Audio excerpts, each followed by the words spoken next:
Wild Rose political campaign in Alberta, Canada. The individual that is the leader of that Wild Rose group was the person of interest. Upon looking at some of the videos and some of the photographs of her, there were some immediate concerns that I had, in particular the photographs. There were obviously some photographs that were manufactured. This is quite clear. The other problem that I had with these images were some individuals that were standing in the backgrounds I recognized from the Occupy Dallas event and from other media events that I have been investigating.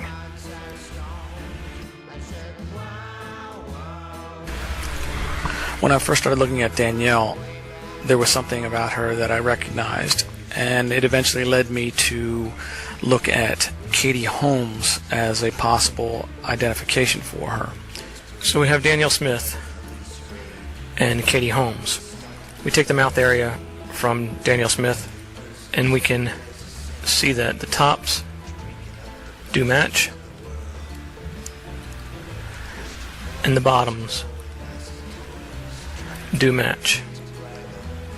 So Danielle, at least this photo, is Katie Holmes. Now, this is where it gets interesting. This is Suri Cruise, Tom Cruise and Katie's daughter. And we can see Smith here holding the child, and that is obviously the same child. Now, Katie, to me, has always looked far too young for her age. Again, we know that Hollywood is make-believe, so her age that we're told probably isn't her age. More than likely it's not her age. But there's another individual that I was looking at as a possible match for Smith, and that was Megan Boone.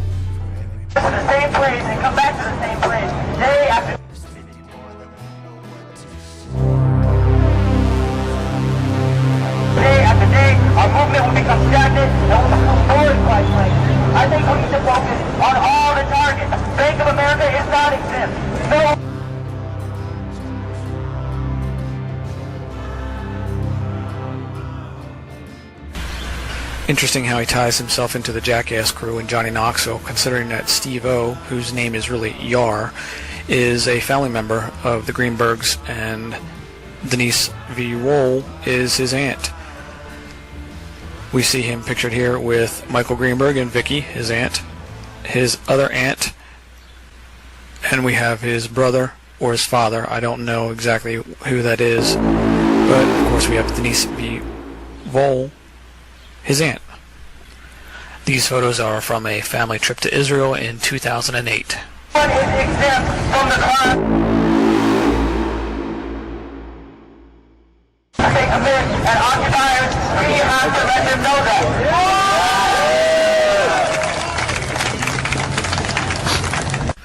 Like I said, here's where it gets interesting. Here's another ear that I want you to take a look at. Now we have a slight different perspective on the shot, but you can tell the landmarks are still there.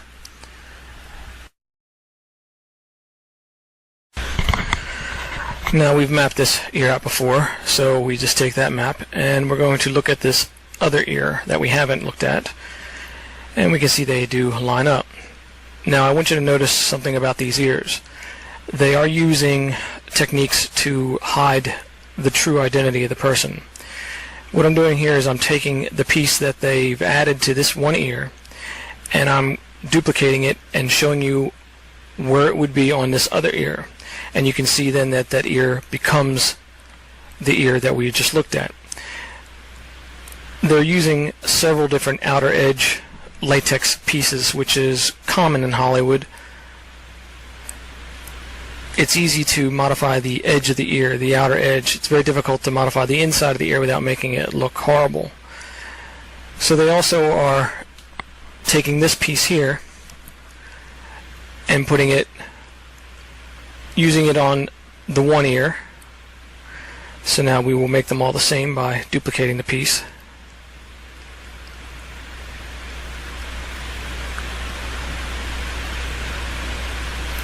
And there you can see. And of course there's one here on the end of the lobe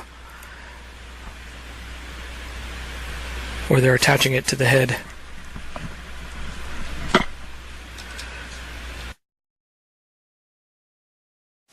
Before I tell you who that third ear belongs to, let's look at some teeth just to make sure. The images are not altered at all. They are from the web. And we can see the tooth pattern is a precise match.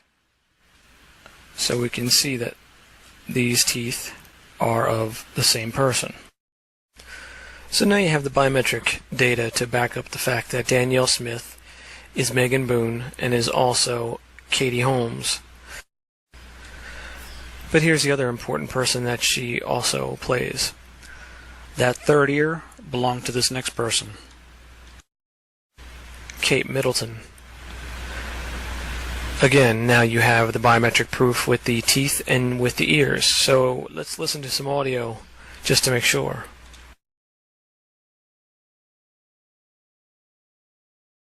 It's such a pleasure to be here among all of you giving Walker. You've offered so much time into raising donations, and after the 10 kilometers you're about to walk, I'm sure one of you would love to have a free vacation. Now that was Megan Boone, her normal voice. This next one you're going to see Smith, but what they've tried to do is disguise her voice by lowering the pitch. We would have been in Merrill Park. That's where we would have had our first home. We lived in an apartment which I think was subsidized housing because my parents were pretty poor when we started off. They got married at 18 and 19. Now I'm going to adjust the pitch up to where it would normally be to match her normal voice.